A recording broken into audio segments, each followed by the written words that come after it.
এই তথ্যচিত্রটি হয়তো আব্দুল কাদের মোল্লাকে তার পরিবারের নিকট ফিরিয়ে দেবে না ঠিকই, তবে পৃথিবীতে যতগুলো বিচারিক হত্যাকাণ্ড ঘটেছে সেই ইতিহাসের সাথে নতুন কিছু তথ্য সংযোজিত করবে। একথা হয়তো সবারই জানা থাকার কথা যে খ্রিস্টপূর্ব ৩৯৯ সনে সক্রেটিসকে হেমলক বিষ পানের মাধ্যমে হত্যা করার নির্দেশ দেয় তৎকালীন শাসক গোষ্ঠী। তার বিরুদ্ধে অভিযোগ আনা হয় যে সক্রেটিস এথেনিয়াস প্রভুদেরকে মানছেন না এবং তিনি তরুণদেরকে বিপথগামী করছেন।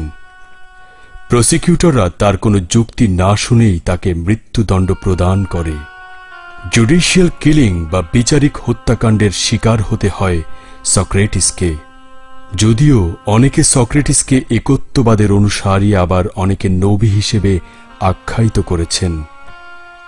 সুতরাং বিচারিক হত্যাকাণ্ড বা জুডিশিয়াল কিলিং নতুন কিছু নয়। 12 ডিসেম্বর 2013 পৃথিবীর ইতিহাসে জঘন্যতম বিচারিক হত্যাকাণ্ডের আর এক অধ্যায় রচিত হল বাংলাদেশে। শুধুমাত্র ইসলামী রাজনীতির কারণে আব্দুল কাদের মোল্লাকে ফাঁসির কাষ্ঠে ওঠানো হল তথাকথিত আন্তর্জাতিক অপরাধ ট্রাইব্যুনালের পরিবর্তিত রায়ে। এই ট্রাইব্যুনালটি গঠিত হয় বাংলাদেশের মুক্তিযুদ্ধ চলাকালীন সময়ে যুদ্ধাপরাধীদের বিচারের জন্য।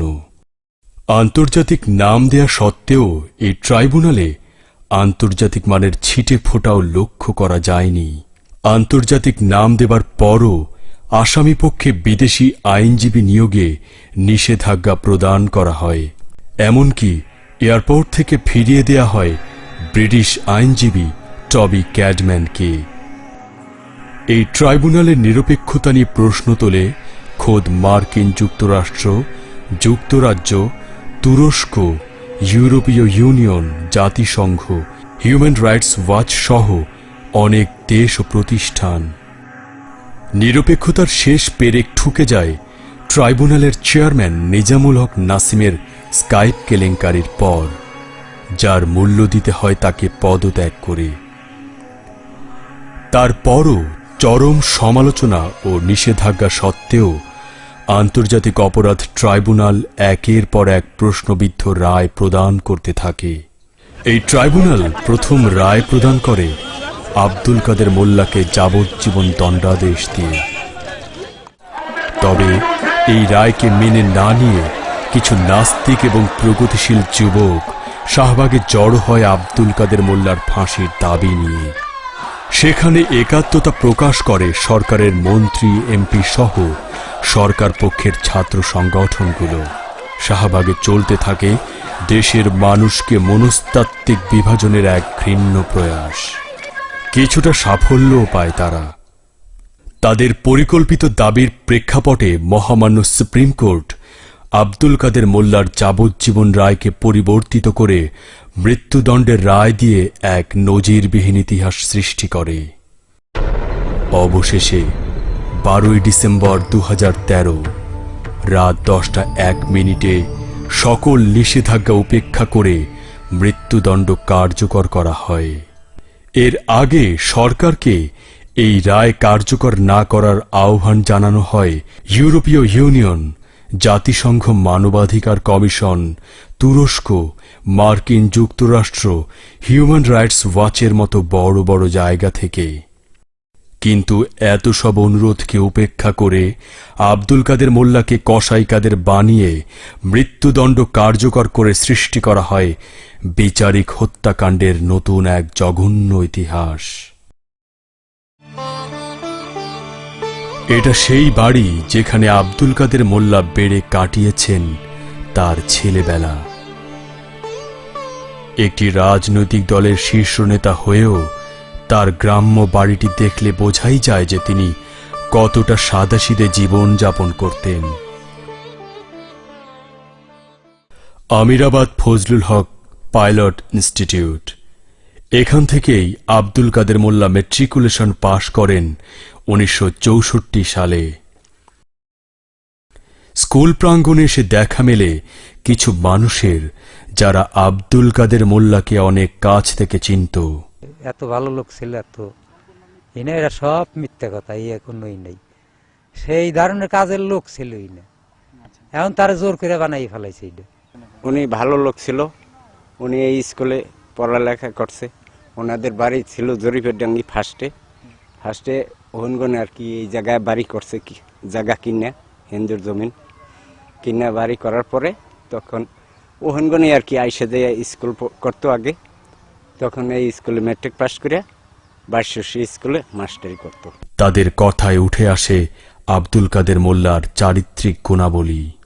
ভালো মানুষ ওনারা আমার ঢাকায় পায়রা হুসুন করলে নিয়ে আবার একটা টাওয়ার লাগবে।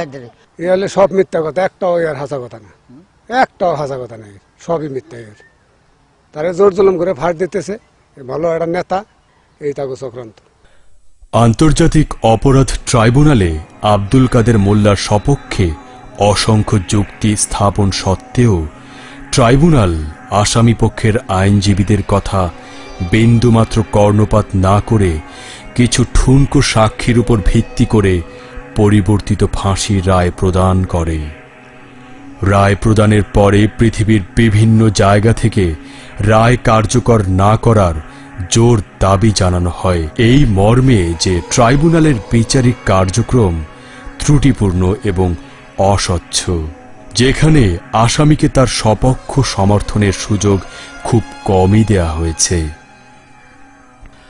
আব্দুল কাদের মোল্লাকে ফাঁসি না দেওয়ার অনুরোধ করেছিলেন মার্কিন পররাষ্ট্রমন্ত্রী জন কেরি।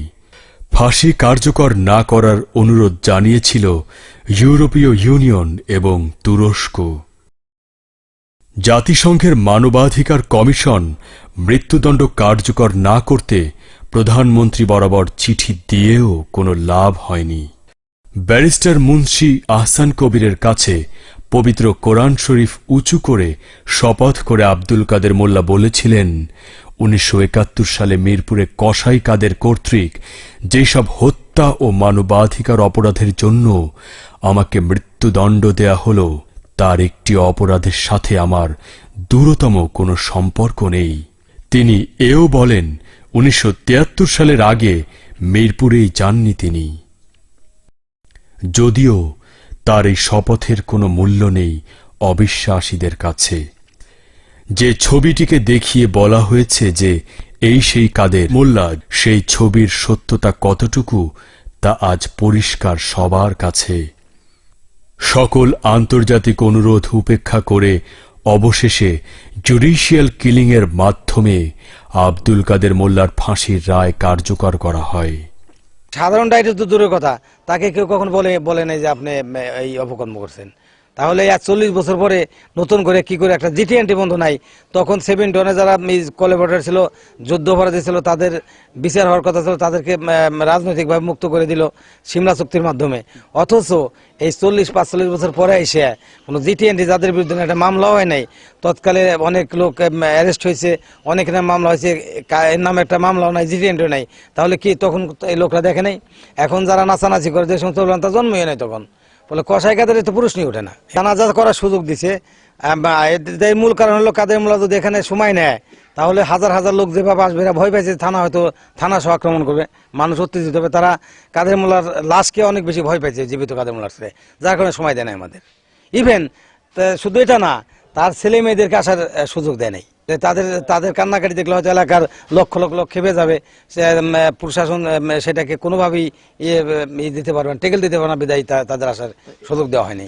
হাজারো প্রশ্ন জন্ম দেয় সাধারণ মানুষের মধ্যে। আব্দুল কাদের মোল্লা যদি সত্যি যুদ্ধাপরাধী হয়ে থাকেন, তাহলে বঙ্গবন্ধু শেখ মুজিবুর রহমান যে 13,000-এর অধিক রাজাকারের তালিকা তৈরি করেছিলেন, সেখানে তার নাম নেই কেন? কসাই কাদের হওয়া সত্ত্বেও 1972 সালে কিভাবে ঢাকা বিশ্ববিদ্যালয়ের শহীদুল্লাহ হলে থেকে লেখাপড়া করে ভালো ফলাফল করলেন? শেখ মুজিবুর রহমানের সময় কিভাবে 1974-75 সনে ঢাকা বিশ্ববিদ্যালয়ের এলাকার উদয়ন স্কুলের শিক্ষকতা করলেন? কিভাবে তিনি 1977 সালে বাংলাদেশ রাইফেল স্কুল অ্যান্ড কলেজে সিনিয়র শিক্ষক হিসেবে চাকরি করতে পারেন? কিভাবে 1982-1983 সালে ঢাকা সাংবাদিক ইউনিয়নের সভাপতি নির্বাচিত হলেন। এসব হাজারো প্রশ্নের কোনো সদুত্তর আশা করা যায় সরকার পক্ষের কেউই কোনোদিন দিতে পারবে না। যে একমাত্র সাক্ষীর জন্য তাকে মৃত্যুদণ্ডে দণ্ডিত করা হলো, সেই সাক্ষী 3 বারেই 3 রকম কথা বলেছে, এমনকি তাকে লোকচক্ষুর সামনে পর্যন্ত আনা হয়নি।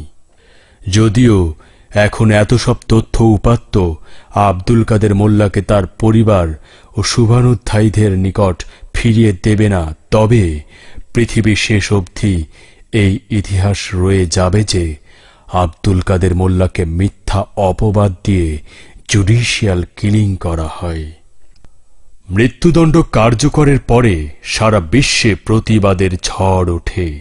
বিশ্বের প্রায় সব গণমাধ্যমই তাদের হেডলাইন্সে যুদ্ধাপরাধী কথাটা উল্লেখ করেনি। তারা বলেছে বাংলাদেশে ইসলামপন্থী নেতার মৃত্যুদণ্ড কার্যকর হয়েছে। বিবিসি তাদের শিরোনামে বলেছে যে বাংলাদেশে ইসলামপন্থী নেতাকে ফাঁসিতে ঝোলানো হয়েছে। আল জাজিরা তাদের শিরোনামে বলেছে বিরোধী নেতার মৃত্যুদণ্ড কার্যকর করেছে বাংলাদেশ। সিএনএন শিরোনাম করেছে যে জাতিসংঘের আপত্তি থাকা সত্ত্বেও ইসলামপন্থী নেতা আব্দুল কাদের মোল্লার মৃত্যুদণ্ড কার্যকর করেছে বাংলাদেশ। রয়টার্সের শিরোনাম ইসলামপন্থী বিরোধী দলীয় নেতার মৃত্যুদণ্ড কার্যকর করেছে বাংলাদেশ। অ্যামনেস্টি ইন্টারন্যাশনাল বলেছে কাদের মোল্লার ফাঁসি কার্যকর একটি লজ্জাজনক ঘটনা। তুরস্কের প্রেসিডেন্ট এরদোগান আব্দুল কাদের মোল্লার মৃত্যুদণ্ডকে একটি ঐতিহাসিক ভুল হিসেবে আখ্যায়িত করেছেন। পাকিস্তানের স্বরাষ্ট্রমন্ত্রী নিসার আলী খান বলেছেন আব্দুল কাদের মোল্লার ফাঁসি একটি বিচারিক হত্যাকাণ্ড। ব্রিটিশ আইনজীবী টবি ক্যাডম্যান বলেছেন সরকার কাদের মোল্লাকে বিচারের নামে খুন করেছে। তড়িঘড়ি করে মৃত্যুদণ্ড কার্যকরের পর সেই রাতেই আব্দুল কাদের মোল্লাকে কঠোর নিরাপত্তায় তার গ্রামের বাড়ি পাঠিয়ে দেয়া হয়। পরিবারের সদস্যদের উপর করা হয় অত্যন্ত খারাপ ব্যবহার। গ্রামে উপস্থিত সাংবাদিকদের সংবাদ সংগ্রহের উপরও নিয়ন্ত্রণ আনা হয়।